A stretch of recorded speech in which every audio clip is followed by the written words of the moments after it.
Everyone, मेरा नाम है शिखा गुप्ता। आज मैं एक नई सीरीज स्टार्ट करने वाली हूँ जिसमें मैं सिग्नल एंड सिस्टम से रिलेटेड सारे इम्पॉर्टेंट टॉपिक्स को कवर करूँगी, जिसमें आप मैक्सिमम मार्क्स स्कोर कर सकते हैं। उन टॉपिक को कवर करने वाली हूँ। और अगर आपने अभी तक हमारा चैनल सब्सक्राइब नहीं किया है तो सब्सक्राइब करें अमर ज्योति प्राइम चैनल को, और हमारे ऐप को डाउनलोड करें प्ले स्टोर में जाके अमर ज्योति प्राइम ऐप को। तो चलिए शुरू करते हैं periodic and A periodic signal को। सबसे पहले पीरियोडिक सिग्नल क्या होता है कि कोई भी सिग्नल, अगर एक सिग्नल डेफिनेट टाइम पर बाद रिपीट हो रहा है तो उसको क्या बोलेंगे हम, पीरियोडिक सिग्नल। जैसे आपके स्कूल में एक डेफिनेट टाइम इंटरवल के बाद सेकेंड पीरियड या थर्ड पीरियड एक के बाद एक पीरियड रिपीट होते हैं तो उसको हम वो क्या बोलते हैं, एक पीरियड बोलते हैं। ठीक है, तो उस वैसे ही सिग्नल अगर हम क्या बोले कि एक सेक्शन ऑफ सिग्नल या एक पार्ट ऑफ सिग्नल अगर बार बार रिपीट हो रहा है डेफिनेट इंटरवल ऑफ टाइम पर, तो उसको क्या बोलेंगे, हम पीरियोडिक सिग्नल बोलेंगे। अब यही जो हमारा सिग्नल है इस जिस टाइम बाद रिपीट हो रहा है उसको क्या बोलते हैं, इसका फंडामेंटल टाइम पीरियड। ठीक है, फंडामेंटल टाइम पीरियड क्यों बोलते हैं, क्योंकि इतना टाइम पीरियड तो हमारे सिग्नल का है ही, और इस टाइम इंटरवल के बाद हमारा सिग्नल रिपीट होना शुरू हो रहा है। ठीक है, अब ए पीरियोडिक सिग्नल क्या होगा, जो हमारा डेफिनेट टाइम बाद रिपीट नहीं हो। ठीक है, तो just opposite of periodic signal, वो हमारा क्या हो गया, ए पीरियोडिक सिग्नल। अब पीरियोडिक सिग्नल क्या होता है, अगर हम मैथमेटिकली बात करें कि पीरियोडिक सिग्नल क्या है, तो कोई भी सिग्नल अगर हमारा x t is equals to x of t plus minus of capital T इस इक्वेशन को सेटिस्फाई करता है तो हमारा क्या कहलाएगा, पीरियोडिक सिग्नल कहलाएगा। इसको मैं अच्छे से बताऊंगी कि भाई कैसे कोई सिग्नल इस इक्वेशन को सेटिस्फाई कर रहा है। जैसे हम बात करें इस सिग्नल की, जैसे हमारे पास यहाँ पर एक साइनसोइडल सिग्नल है, और इस साइनसोइडल सिग्नल में आप देखेंगे कि एक 0 से 5 में हमारा ये sinusoidal up then down then up and then down, आप ये रिपीटिशन देख रहे हैं ना। तो जब ये अप से डाउन हो रहा है देन फिर अप से डाउन, तो हम क्या बोलेंगे कि ये एक हमारा सिग्नल हो गया जो इधर अप देन डाउन। ठीक है, इतना एक पार्ट ऑफ सिग्नल यही बार बार रिपीट हो रहा है।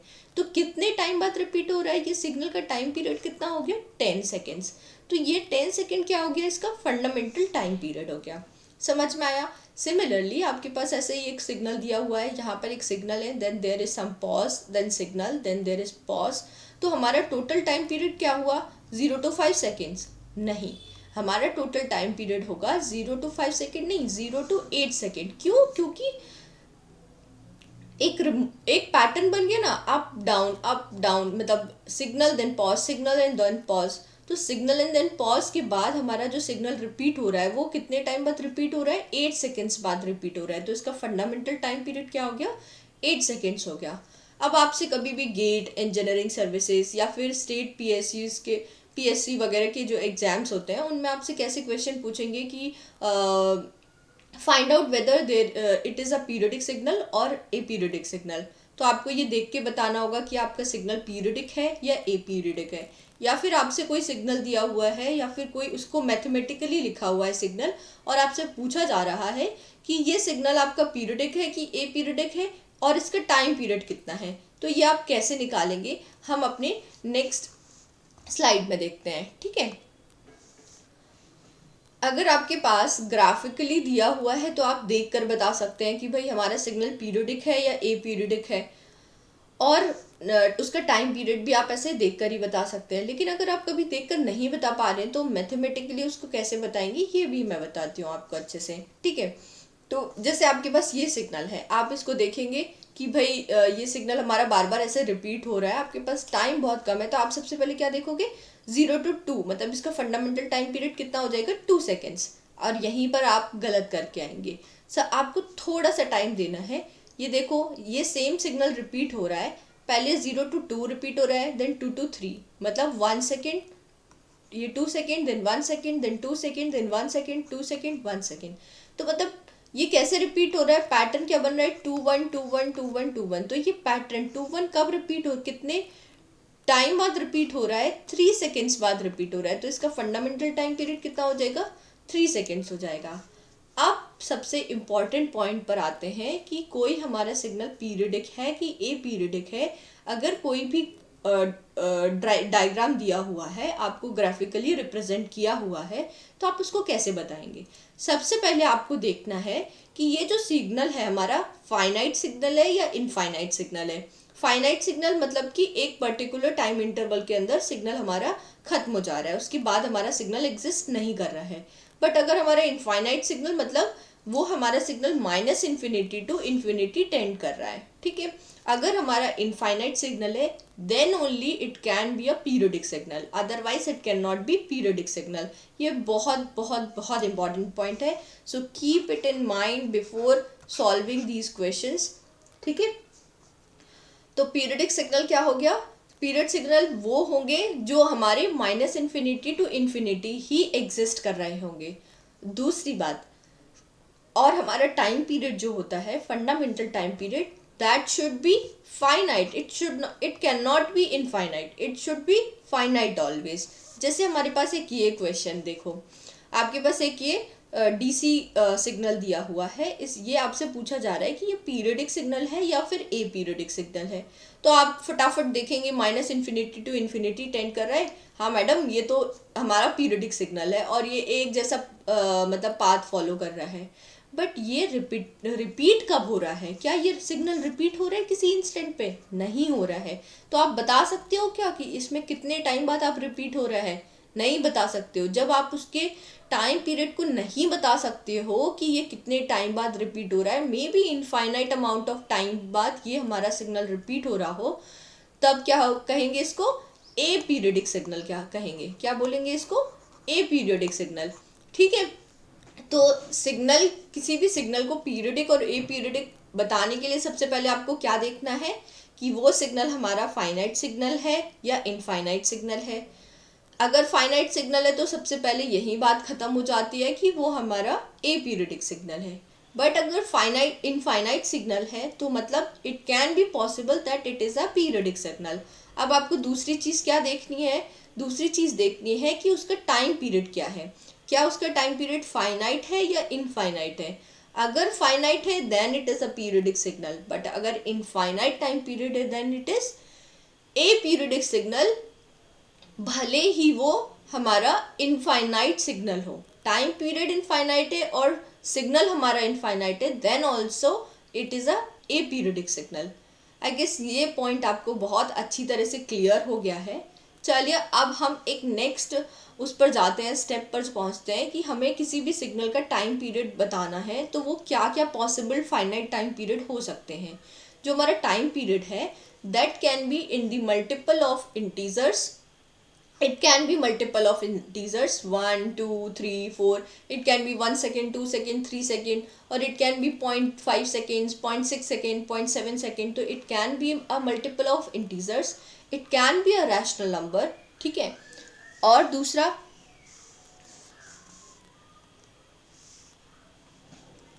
it can be multiple integer multiple of pi, like pi, 2 pi, 3 pi, 4 pi and so on, or it can be a rational multiple of pi, 0.5 pi, 0.6 pi, 5 pi, 0.7 pi, 1.5 pi, etc, ठीक है। तो it can be integer multiple of pi, it can be integer multiple rational multiple of pi, it can be multiple of integer, it can be a rational number। तो आपको समझ में आ गया कि जो आपका फाइनाइट टाइम पीरियड है वो क्या क्या हो सकता है, ठीक है। अब आपको बहुत ही बेसिक क्वेश्चन ऐसे पूछा जाएगा कि कोई साइनसोइडल सिग्नल है या कोई कॉस सिग्नल है, तो इसका टाइम पीरियड आपको बताना है कि क्या होने वाला है। तो आपके पास अगर कोई भी सिग्नल दिया हुआ हो कि A sine omega not T plus phi, phi क्या हो गया? फेज डिफरेंस हो गया, ए क्या हो गया? एम्पलीट्यूड हो गया। कोई भी सिग्नल होगा उसके एम्पलीट्यूड और फेज डिफरेंस से कभी भी उसकी पीरियोडिसिटी में कोई भी इफेक्ट नहीं आएगा, ठीक है। ये कुछ भी बना रहे, अपने को इससे कोई मतलब नहीं है। हमें कहाँ फोकस करना है? इसकी एंगुलर फ्रिक्वेंसी ओमेगा नॉट पे। अगर हमें ओमेगा नॉट जो फ्रिक्वेंसी है वो इस तरह से कुछ भी हो कि रैशनल मल्टीपल ऑफ पाई है, इंटीजर मल्टीपल ऑफ पाई है, it can be multiple of integer, it can be a rational number, कुछ भी है, तो क्या हो सकता है? हमारा जो टाइम पीरियड होगा वो हमारा फाइनाइट टाइम पीरियड होगा। वो क्या होगा? हमारा फाइनाइट टाइम पीरियड होगा। और जो हमारा सिग्नल होगा वो क्या होगा? पीरियोडिक सिग्नल होगा, ठीक है। तो अब ये साइनसोडियल सिग्नल या फिर साइन कॉस जो हमारे सिग्नल्स होते हैं, इनका टाइम पीरियड कैसे निकालते हैं? It is t is equals to 2π/ω0। क्या होता है? t is equals to 2π/ω0। ये बहुत इंपॉर्टेंट है, ठीक है, ये बहुत इंपॉर्टेंट है। बस इतना छोटा सा है, t इज इक्वल्स टू 2π/ω0, तो आपको पता चल जाएगा कि भाई जो आपका सिग्नल की जो टाइम पीरियड है इस तरीके से निकालना है। एक और चीज़ क्या याद रखनी है? एम्पलीट्यूड और फेज डिफरेंस से आपके सिग्नल की जो टाइम पीरियड है, जो फ्रिक्वेंसी है, उस पर कोई भी चेंज नहीं आने वाला है, ठीक है, कोई चेंज नहीं आने वाला है। तो आपको 3 पॉइंट क्या याद रखने हैं? अभी आपको ये याद रखना है कि हमारा जो सिग्नल है वो सबसे पहले इनफाइनाइट हो, टाइम पीरियड हमारा फाइनाइट हो, जो हमारा साइनसोडियल सिग्नल है उसका टाइम पीरियड 2π/ω0 होता है, उसके एम्पलीट्यूड और फेज डिफरेंस से सिग्नल की जो पीरियडिसिटी होती है उसमें कोई इफेक्ट नहीं पड़ता है, ठीक है। तो चलिए अब हम इससे रिलेटेड कुछ क्वेश्चंस करके देखते हैं, और अगर आपको कोई भी डाउट होता है तो इन कमेंट में, ठीक है। तो एक से आपके पास जैसे बहुत बेसिक सा क्वेश्चन लिया मैंने कि 4 cos t दिया हुआ है और इसमें आपको बताना है कि फंडामेंटल टाइम पीरियड कितना है। तो आप क्या करेंगे? ये जो आपके पास सिग्नल है ये इस फॉर्म में आप बेसिकली सोच लो, तो इसका क्या एम्पलीट्यूड है 4, ओमेगा नॉट है कितना 1, और फाई कितना है 0, ठीक है। अब एम्पलीट्यूड और फाई मतलब फेज डिफरेंस से तो हमें मतलब है ही नहीं, भले ही किसी क्वेश्चन में दिया हो या नहीं दिया हो। हमें किससे मतलब है? ओमेगा नॉट से मतलब है। तो ओमेगा नॉट कितना है 1, तो हमारा जो टाइम पीरियड है क्या होगा? 2π होगा। अब ये जो 2π आया है, क्या ये पॉसिबल है टाइम पीरियड? हाँ पॉसिबल है। क्यों? क्योंकि it can be integer multiple of pi, ठीक है। तो हमारा ये जो टाइम पीरियड निकला है सिग्नल का वो सही निकला है, ठीक है। अब नेक्स्ट क्वेश्चन, जैसे आपसे बोला है 8 sin 2t, तो आप आराम से कर लेंगे, अरे मैम इसमें क्या है, ओमेगा नॉट हो गया हमारा 2, हमने रख दिया 2π/2, तो टाइम पीरियड क्या हो गया पाई। अब ऐसे ही हमें इस तरीके से दे दिया, तो आपको घबराना नहीं है। घबराना क्यों नहीं है? क्योंकि हमें फेज डिफरेंस और एम्पलीट्यूड से तो मतलब है ही नहीं, हमें किससे मतलब है? इससे ओमेगा नॉट से, इसकी एंगुलर फ्रीक्वेंसी से मतलब है। ओमेगा नॉट मतलब ओमेगा नॉट हो गया आपका 4 और टाइम पीरियड कितना आ गया π/2। ऐसे ही आपसे एक क्वेश्चन दिया है cos स्क्वायर t, अब आप इसको कैसे करेंगे? मैम ये तो हमें पता ही नहीं कैसे करना है। तो आपको बेसिक आइडेंटिटीज भी थोड़ी बहुत आपके दिमाग में होनी चाहिए जब आप सिग्नल एंड सिस्टम के क्वेश्चंस कर रहे हैं, ठीक है। क्योंकि जब आप फूरियर सीरीज करेंगे, फूरियर ट्रांसफॉर्म करेंगे, तो कई सारी ना आपकी आइडेंटिटीज भी यूज होने वाली हैं, ठीक है। तो चलिए cos स्क्वायर टी को आप कैसे लिख सकते हैं? 1/2 cos 2t को cos 2t। अब 1/2 cos 2t इसको आप ऐसे लिखेंगे तो 1/2 + 1/2 cos 2t लिख दिया। अब ये तो आ गया आपका डीसी कंपोनेंट। कैसे हो गया आपका डीसी कंपोनेंट? ये आपका सिग्नल है और ये 1/2 का आपका एक ये डीसी चला जा रहा है। आपने बोला मैम ये तो आपका ए पीरियडिक सिग्नल हो गया। अब ये ए पीरियडिक सिग्नल होने के बाद ये हमारा सिग्नल जो है वो पीरियडिक कैसे रह गया? इसका हम टाइम पीरियड तो निकाल ही नहीं सकते हैं। तो जब आपको इस तरीके से डाउट होना, तो सिग्नल के साथ ना, सिग्नल एंड सिस्टम ये जो सब्जेक्ट है इसके साथ सबसे अच्छा बेनिफिट आपके पास ये है कि आप इस तरीके के जो क्वेश्चंस जिसमें समझ नहीं आ रहे, अगर आपको मैथमेटिकली नहीं समझ में आ रहा है, then try to plot its graph, ये किस तरीके से ड्रॉ होगा, and then try to analyse it whether it is a periodic signal और ए पीरियडिक सिग्नल। अब जैसे हम इसको देखें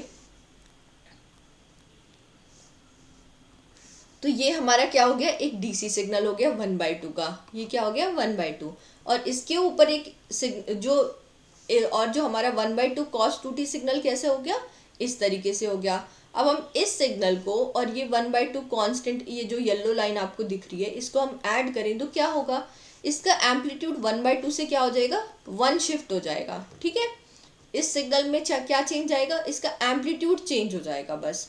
तो क्या कोई भी साइनसोडियल सिग्नल के एम्पलीट्यूड या फेज डिफरेंस में चेंज आने से उसकी पीरियडिसिटी में कोई इफेक्ट आएगा क्या? नहीं आएगा। जब उसकी पीरियडिसिटी में इफेक्ट नहीं आएगा तो हमारा क्या, वो सिग्नल भले ही जो डीसी कंपोनेंट है वो हमारा ए पीरियडिक है, लेकिन जो हमारा एसी कंपोनेंट है, मतलब जो साइनसोडियल सिग्नल वाला पार्ट है, क्या उसकी पीरियडिसिटी पे कोई इफेक्ट पड़ा? नहीं पड़ेगा। जब नहीं पड़ेगा तो इसका मतलब क्या हुआ कि कोई भी डीसी कंपोनेंट होगा वो हमारे सिग्नल की इस पीरियोडिसिटी को अफेक्ट नहीं करेगा और हम आसानी से पीरियोडिसिटी निकाल पाएंगे। कैसे निकाल पाएंगे? इसके सिर्फ हमें एंगुलर फ्रीक्वेंसी को फोकस करना है। वो क्या होगा? 2 दी हुई है तो क्या हो जाएगा? 2π/2 आपका टाइम पीरियड हो जाएगा पाई। ठीक है, टाइम पीरियड कितना हो गया? पाई। तो एक और पॉइंट जो आपको ध्यान में रखना है वो क्या है? DC component will never affect the periodicity of signal. ठीक है, ये भी आपको पॉइंट क्लियर हो गया। अब एक और क्वेश्चन है ये cos√2t। ये क्वेश्चन बहुत अच्छा है। क्यों बहुत अच्छा है? क्योंकि अगर आपने एक ये जो छोटा सा पॉइंट मैं आपको बताने वाली हूँ आपने ये ध्यान में नहीं रखा तो आप पूरा का पूरा क्वेश्चन गलत करके आएंगे। ठीक है, आपने देखा भाई ω0 हो गया √2, आपने रखा हमारा जो टाइम पीरियड हो गया वो कितना हुआ? 2π/√2 मतलब √2π। ठीक है, अब ये कितना आ गया? √2π। तो क्या ये हमारा पीरियडिक सिग्नल है? मैंने आपको पहले बताया था कि पीरियडिक सिग्नल के लिए क्या क्या टाइम पीरियड हो सकते हैं। It can be multiple of integer, it can be a rational number, it can be integer multiple of pi, it can be a rational multiple of pi, but it cannot B irrational number। ठीक है, it cannot be irrational number and √2 is a irrational number, so it is a aperiodic signal। ठीक है, तो आपका जो ω0 irrational है इसलिए ये हमारा क्या हो जाएगा? aperiodic signal हो जाएगा। ठीक है, तो आपको जो कुछ इंपॉर्टेंट पॉइंट जो मैंने बताए हैं, सबसे पहले हमारा जो सिग्नल है वो पीरियोडिक सिग्नल होने के लिए क्या कंडीशन होनी चाहिए? इनफाइनाइट सिग्नल होना चाहिए, फाइनाइट टाइम पीरियड होना चाहिए, एम्पलीट्यूड एंड फेज डिफरेंस से कोई भी फर्क नहीं पड़ेगा किसी भी साइनसोइडल सिग्नल की पीरियोडिसिटी पे। डीसी कंपोनेंट अगर ऐड हो रहा है हमारे सिग्नल में तो भी क्या होगा? उस सिग्नल की पीरियोडिसिटी पे कोई इफेक्ट नहीं पड़ेगा।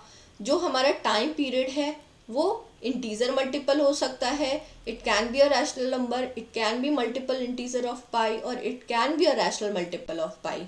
ठीक है, ये कुछ पॉइंट आपने याद कर लिए तो आप पीरियोडिक और ए पीरियोडिक सिग्नल से रिलेटेड सारे क्वेश्चंस को कर पाएंगे।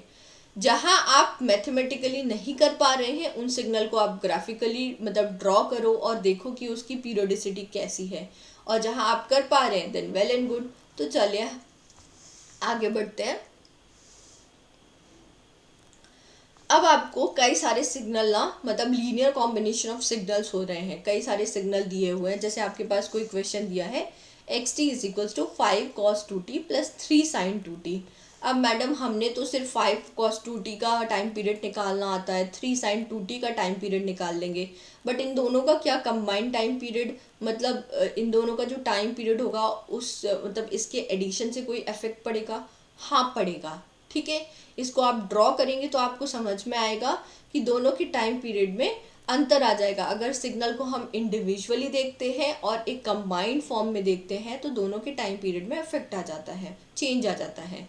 तो क्या होता है, कोई भी अगर लीनियर कॉम्बिनेशन है तो xt = अगर हमें सिग्नल दिया हुआ है x1t ± x2t और x3t, तो आप क्या करेंगे? सबसे पहले इंडिविजुअल टाइम पीरियड निकालेंगे और इस सिग्नल का आपको टाइम पीरियड निकालना है तो वो किसके बराबर होगा? इन तीनों के एलसीएम के बराबर होगा। किसके बराबर होगा? एलसीएम के बराबर होगा। अब एलसीएम की बराबरी क्यों होता है? एलसीएम क्या होता है? लीस्ट कॉमन मल्टीपल होता है ना। तो जो time period fundamental time period क्या होता है? ये हमारा सबसे मिनिमम टाइम पीरियड है जिसके बाद एक हमारा सिग्नल रिपीट होना शुरू होता है ना। तो जब एक पर्टिकुलर टाइम बाद हमारा सिग्नल रिपीट हो रहा है, that minimum amount of time जिसके बाद रिपीट हो रहा है, तो वही हमारा फंडामेंटल टाइम पीरियड हो गया ना। सिमिलरली एलसीएम क्या हो गया? लीस्ट कॉमन मल्टीपल, मतलब इन सबका सबसे मिनिमम वाला मल्टीपल ही होगा, तो इसीलिए हम क्या निकालते हैं? एलसीएम निकालेंगे। ठीक है, तो अब जैसे इसमें आप निकाल लोगे आराम से, इसका सिग्नल इसका टाइम पीरियड निकाला, इसका टाइम पीरियड निकाला और इन दोनों का एलसीएम कर दिया तो क्या आ गया? पाई आ गया। फंडामेंटल फ्रीक्वेंसी निकालना है तो वो किसके बराबर हो जाएगी? f = किसके बराबर होता है? 1/t के बराबर होता है। तो फंडामेंटल फ्रीक्वेंसी भी आप निकाल लेंगे। ठीक, ऐसे ही आप ये क्वेश्चन कर लेंगे कि 6 cos 3t/4 sin 7t/3 तो ये किसके बराबर हो जाएगा, इसका टाइम पीरियड हो गया 8π/3 और इसका टाइम पीरियड हो गया 6π/7 और तो दोनों का टाइम पीरियड किसके बराबर हो जाएगा, इन दोनों के एलसीएम के बराबर हो जाएगा। T1 एलसीएम किसका 8π/3 और 6π/7।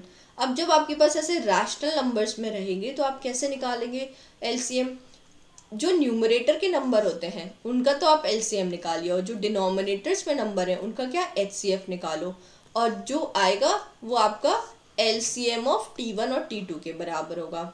ठीक है, तो टाइम पीरियड आपका कितना हो जाएगा 24π।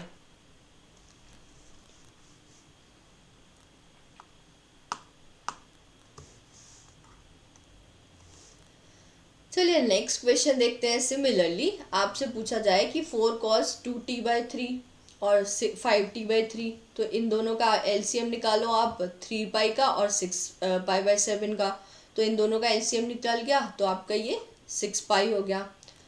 ऐसे ही आप इसका भी निकाल लेंगे तो यहाँ पर पीरियड कितना आ जाएगा, टोटल टाइम पीरियड 8 हो जाएगा। ठीक है,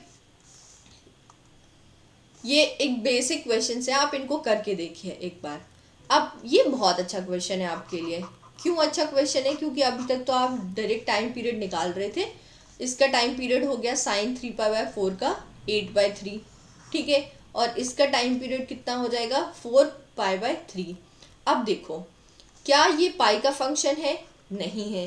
क्या ये पाई का फंक्शन है। जब दोनों अलग अलग तरीके के फंक्शन होंगे, एक पाई का फंक्शन है और एक पाई का फंक्शन नहीं है, तब हमारा जो सिग्नल होगा वो ए पीरियड होगा, ए पीरियडिक होगा। ठीक है, क्यों, क्योंकि जो हमारे सिग्नल की जो कंबाइंड फ्रिक्वेंसी आएगी वो लाइक एक जैसी नहीं होगी। ठीक है, तो हमारे जो टाइम पीरियड है वो या तो दोनों पाई के फंक्शन हो, जैसे आपने अभी प्रीवियस क्वेश्चंस देखे तो इसमें क्या है, ये दोनों क्वेश्चन में ये जो दोनों पाई के फंक्शंस हैं इनका टाइम पीरियड निकाल लिया 6π। ये दोनों इंटीजर्स हैं, इन दोनों का मतलब ये दोनों रैशनल नंबर्स हैं, पाई के फंक्शंस नहीं हैं तो इनका टाइम पीरियड भी निकल गया। लेकिन अगर आपसे बोल रहे हैं कि एक पाई का फंक्शन है और एक पाई का फंक्शन नहीं है, तब क्या होगा, ये तो इंडिविजुअली तो ये दोनों सिग्नल पीरियडिक है, लेकिन इनका कॉम्बिनेशन जो है वो क्या हो गया आपका ए पीरियडिक हो गया। तो अगर आपके दिमाग में ऐसा हो कि कोई दो पीरियडिक सिग्नल है, उनका कॉम्बिनेशन लीनियर कॉम्बिनेशन हमेशा पीरियडिक होगा, नहीं। कब नहीं होगा, जब दोनों ही अलग अलग, जिनकी जो एंगुलर फ्रिक्वेंसी है वो अलग अलग फंक्शंस में रहे। ठीक है, जैसे एक पाई के फंक्शंस हैं और एक पाई के फंक्शन नहीं है। ठीक है, तो एक ये पॉइंट भी आपको अपने दिमाग में रखना है। क्या रखना है, the angular frequency omega should be either in terms of pi और not in terms of pi to be a periodic signal. ठीक है, ये भी बहुत इंपॉर्टेंट पॉइंट है। अगर आपको बेसिक आपको पता है कि भाई पीरियडिक सिग्नल के बारे में, लेकिन कहाँ आप गलत करेंगे, या तो कोई इरेशनल फ्रिक्वेंसी आ रही है आपकी तब आपका गलत होगा, या फिर आपका कोई एक पाई का फंक्शन है और एक पाई का फंक्शन नहीं है, तब उसके लीनियर कॉम्बिनेशन को जो टाइम पीरियड है वो पॉसिबल नहीं है, क्योंकि वो सिग्नल हमारा क्या है, ए पीरियडिक सिग्नल है। ठीक है, ये भी समझ में आ गया ना। अभी तो हमने क्या किया था, जो टाइम पीरियड निकाला था वो किस सिग्नल का निकाल रहे थे, कॉन्टिन्यूस सिग्नल का निकाल रहे थे। अगर कभी आपसे बोल रहा है कोई डिस्क्रीट सिग्नल का, कोई डिस्क्रीट टाइम डोमेन में सिग्नल है, उसकी पीरियडिसिटी निकाल के बताओ, find out whether it is a periodic signal और ए पीरियडिक सिग्नल, तब आप कैसे निकालेंगे। तो सबसे पहले मतलब कंडीशन वही है कि एक पर्टिकुलर टाइम बाद रिपीट हो रहा है सिग्नल, तो आपका क्या है, पीरियडिक सिग्नल है, और एक पर्टिकुलर टाइम बाद रिपीट नहीं हो रहा है तो ए पीरियडिक सिग्नल है। ठीक है, अब जो इसमें जो फ्रीक्वेंसी होती है उस इसका जो टाइम पीरियड होता है उसको हम कैसे रिप्रेजेंट करते हैं, एन के फॉर्म में रिप्रेजेंट करते हैं ना। जो इसमें हम टाइम डोमेन जो टी से रिप्रेजेंट करते थे एक्स एक्सिस को कॉन्टिन्यूस सिग्नल में, इसमें हम एक्स एक्सिस को एन के फॉर्म में रिप्रेजेंट कर रहे हैं। ठीक है, तो अब यहाँ पे जो हमारी इक्वेशन है वो कैसी होगी, x n is equals to x n plus capital N. ये कैपिटल एन क्या हो गया, हमारा फंडामेंटल टाइम पीरियड। अब हमारा कोई साइनसॉइडल सिग्नल है, इसमें जो एंगुलर फ्रीक्वेंसी है वो हम किस फॉर्म में लिखते हैं, सिग्मा के फॉर्म में लिखते हैं। ठीक है, और टाइम पीरियड कैसे निकालते हैं, एन इज इक्वल्स टू 2π, जैसे ओमेगा नॉट था वैसे यहाँ पे क्या हो जाएगा, sigma. Representation is different, otherwise everything is same. ठीक है, इनटू के, के क्या है, एक इंटीजर मल्टीपल है। अब देखो इसमें अभी तक आप जो भी क्वेश्चन कर रहे थे ना, वो आप बिना देखे कर दे रहे थे कि भाई हमारा अगर पाई के फॉर्म में भी हमारा ये सिग्मा है तो भी आप ध्यान नहीं देते थे। ओमेगा नॉट अगर पाई के फॉर्म में है तो भी आप कर रहे हो, इंटीजर है तो भी आप कर रहे हो। बट यहाँ पर क्या इम्पोर्टेंट है, डिस्क्रीट टाइम डोमेन में, और इसीलिए मैं इसको आपको बता रही हूँ अलग से। क्यों? क्योंकि जो हमारा जो एंगुलर फ्रिक्वेंसी है, it should be multiple of pi. it cannot be a integer, multiple of integer, it should be multiple of pi। ठीक है। अब ये क्यों ज़रूरी है? क्योंकि जो डिस्क्रीट टाइम डोमेन मतलब आपका टाइम पीरियड निकलेगा, वो कैसे निकलेगा, 2π/सिग्मा से। अभी अगर आपने ये इंटीजर रख दिया, लाइक यहाँ पे 3 रख दिया, तो ये क्या हो जाएगा, 2π/3। तो time period discrete time signal में जो भी सिग्नल ड्रॉ होंगे वो इंटीजर्स पे ही ड्रॉ होंगे। बट क्या ये इंटीजर नंबर है, क्या बनेगा? नहीं बनेगा, ये कभी भी इंटीजर नंबर नहीं बनेगा। तो इसके लिए क्या ज़रूरी है, it should be multiple of pi. तो पाई से पाई कैंसिल होगा और यहाँ पर इंटीजर वैल्यू आनी चाहिए। ठीक है, चलो। तो अब जैसे आपके पास ये सिग्नल दिया हुआ है xn is equals to cos 6n, तो अब आपको सबसे पहले यहीं पर ध्यान देना है कि ये पीरियडिक है कि ए पीरियडिक है। कॉस सिग्नल है मतलब कि ये एक साइनोसॉइडल सिग्नल बनेगा, इनफाइनाइट सिग्नल होगा, तो हाँ there is some chances it to be periodic. ठीक है, बट यहाँ पर ये जो सिग्मा है ये इंटीजर मतलब जो it is not multiple of pi. तो ये क्या हो गया हमारा, यही देख के आप बता दोगे कि क्या हो गया, ये ए पीरियडिक सिग्नल हो गया। ठीक है,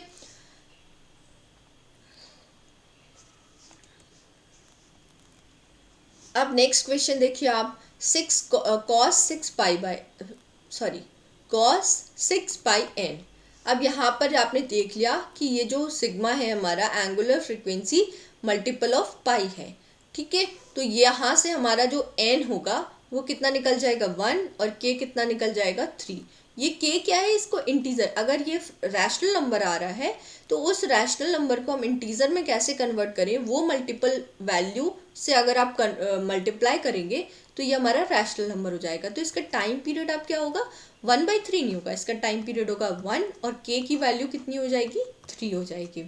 ठीक है, तो इन दोनों के लीनियर कॉम्बिनेशन में आपको सबसे पहले देखना है कि ये पाई का मल्टीपल है कि नहीं। हाँ, पाई का मल्टीपल है। अब जब ये पाई का मल्टीपल है तब आपने इनकी अलग इंडिविजुअल जो है टाइम पीरियड वो निकाल लिया। उसके बाद इन दोनों को एलसीएम करोगे तो क्या आ जाएगा, कंबाइंड टाइम पीरियड हो जाएगा, और ये आपका क्या हो गया, पीरियडिक सिग्नल हो गया। अगर ये वैल्यू इंटीजर नहीं आ रही है तो आपको क्या लेना है, एक ऐसे इंटीजर मल्टीपल लेना है जिससे आपका टाइम पीरियड इंटीजर्स में कन्वर्ट हो जाए। ठीक है, अब आपके पास ऐसे ही क्वेश्चन दिया है cos πn²/4। मैडम डर लग गया इस क्वेश्चन को देख के। या तो आप इक्वेशंस में पुट करो, अगर इक्वेशंस में पुट नहीं कर पा रहे हो तो आप कुछ वैल्यूज़ ना, मतलब अगर आपको ग्राफ प्लॉट करते नहीं आ रहा है तो आप क्या करोगे डिस्क्रीट टाइम में, कि अलग अलग वैल्यूज़ रखना शुरू करो। cos 0 की वैल्यू रख, मतलब n इज इक्वल्स टू 0 रखो, फिर n इज इक्वल्स टू 1 रखो, 2 रखो, 3 रखो, और जब आप एक पर्टिकुलर टाइम पर तो वो वैल्यू रिपीट होने लगे तो वही आपका क्या होगा, फंडामेंटल टाइम पीरियड होगा। जैसे इस क्वेश्चन में बहुत ही ईजी क्वेश्चन है, मतलब n इज इक्वल्स टू 0 रखा तो cos 0 हो गया, π/4 इंटू 0 0, तो cos 0 1, π/4 की वैल्यू 0.707, पाई की वैल्यू -1, 0.707, देन 1। तो ये 1 से 1 कितने टाइम बाद रिपीट हो रहा है, n इज इक्वल्स टू 4 बाद रिपीट हो रहा है। आप n इज इक्वल्स टू 3 नहीं कहेंगे, क्यों नहीं कहेंगे, क्योंकि यहाँ पर आप n कहाँ से शुरू कर रहे हैं, 0 से शुरू कर रहे हैं। तो 0 1 2 3, तो कितना n कितने हो गए, 1 2 3 4, तो कैपिटल N कितना हो जाएगा आपका, 4 हो जाएगा। ठीक है, n आपको 3 नहीं करना है, आपको n कितना होगा, 4। क्यों, क्योंकि आप जो n कहाँ से स्टार्ट कर रहे हैं, 0 से स्टार्ट कर रहे हैं, है ना। अब सिमिलरली आपके पास ऐसे कोई दे रखा है कि j की पावर n/4 है। अब इसका तो आपको प्लॉट बनाते, ग्राफ बनाते ही नहीं आता है, तो क्या करेंगे आप, इसमें अलग अलग n की वैल्यूज पुट करेंगे, और उस n की वैल्यू पर आप क्या करेंगे, उस n की वैल्यू देखते जाएंगे कि किस किस वैल्यू के बाद हमारा सिग्नल रिपीट होना, उनकी वैल्यूज़ रिपीट होना शुरू हो रही हैं। तो जैसे यहाँ पर मैंने एक क्वेश्चन लिया कि j⁻0 आपको पता है 1, 1/4 नहीं पता, 4/4 आपने जैसे 4/4 रखी है n = 4 रखा तो 1 हो गया, तो j हो गया। 2 रखा तो j² -1, 16 रखा देन ये किसके बराबर होगा, j⁴, दैट इज j² का स्क्वायर भी लिख सकते हैं, मतलब -1 का स्क्वायर के बराबर हो जाएगा, दैट इज 1। तो ये हमारी वैल्यू किसके बाद रिपीट हो रही है, n = 16 मतलब के बाद रिपीट हो रही है ना। तो हमारा फंडामेंटल टाइम पीरियड क्या हो जाएगा, 16 हो जाएगा। आई गेस आपको ये सारे क्वेश्चन समझ में आए हैं कि मैंने किस तरीके से इनको सॉल्व किया है। अगर आपको नहीं समझ में आ रहा है then go to that question once again और उसका सोल्यूशन देखो कि मैंने कैसे बताया है। तब भी नहीं आ रहा है या कोई और डिफरेंट टाइप का क्वेश्चन है आपके सामने तो आप मुझसे पूछो, मैं आपको उसको सॉल्व करके बताऊंगी। और जितनी ज़्यादा से ज़्यादा प्रैक्टिस कर सको उतनी ज़्यादा से ज़्यादा आप प्रैक्टिस करें। Thank you very much for today. Bye bye. Have a nice day and practice more.